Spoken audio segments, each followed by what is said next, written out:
God's delay is not his denial. ദൈവത്തിൻ്റെ കാലതാമസം അവൻ്റെ നിഷേധമല്ല. ദൈവത്തിൻ്റെ പ്രവൃത്തിക്ക് കാലതാമസമുണ്ടാകുമ്പോൾ പലപ്പോഴും നാം ദൈവത്താൽ നിഷേധിക്കപ്പെടുന്നുവോ എന്നൊരു തോന്നൽ ഉണ്ടാകുന്നു.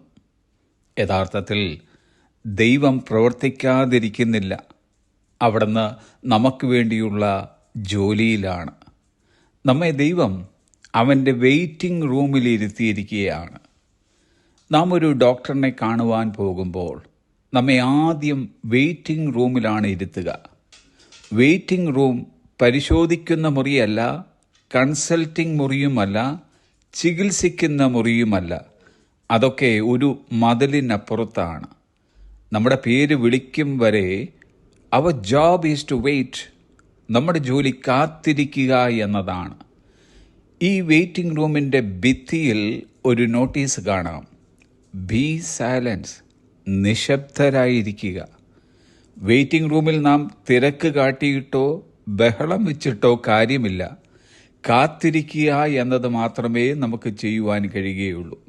തിരുവചനം പറയുന്നു, be still and know that I am the God. മിണ്ടാതിരുന്ന് ദൈവമെന്നറിഞ്ഞുകൊള്ളുവീൻ. ദൈവത്തിൻ്റെ വെയിറ്റിംഗ് റൂമിൽ ഇരിക്കുന്നത് കൊണ്ട് പല നേട്ടങ്ങൾ നമുക്കുണ്ടാകുന്നു. ഒന്ന്, വെയിറ്റിംഗ് ബ്രിങ്സ് റിന്യൂവൽ. കാത്തിരിപ്പ് പുതുക്കം കൊണ്ടുവരുന്നു. കാത്തിരിപ്പ് മുറിയിൽ നാം കൂടുതൽ ശക്തരാകുന്നു. തിരുവചനം പറയുന്നു, യെശയ്യാവിൻ്റെ പുസ്തകം 40-ാം അധ്യായത്തിൻ്റെ 31-ാമത്തെ വാക്യം: യഹോവയെ കാത്തിരിക്കുന്നവർ ശക്തിയെ പുതുക്കും. അവർ കഴുകന്മാരെ പോലെ ചിറകടിച്ചു കയറും. അവർ തളർന്നു പോകാതെ ഓടുകയും ക്ഷീണിച്ചു പോകാതെ നടക്കുകയും ചെയ്യും. കാത്തിരിപ്പിൻ്റെ രണ്ടാമത്തെ നേട്ടം, we come to realise that God's time table is not our time table. ദൈവത്തിൻ്റെ സമയക്രമം നമ്മുടെ സമയക്രമമല്ലെന്ന് നാം മനസ്സിലാക്കുന്നു. സമയം ദൈവത്തിൻ്റെ ശക്തിയെ പരിമിതപ്പെടുത്തുന്നില്ലെന്ന് നാം മനസ്സിലാക്കണം. ദൈവത്തിന് ഒരു ദിവസം 1000 സംവത്സരം പോലെയും 1000 സംവത്സരം ഒരു ദിവസം പോലെയും ഇരിക്കുന്നു. നമ്മെ സംബന്ധിച്ചിടത്തോളം ലേൺ ടു വെയിറ്റ്, കാത്തിരിക്കുവാൻ പഠിക്കുക എന്നതാണ് മുഖ്യ വിഷയം.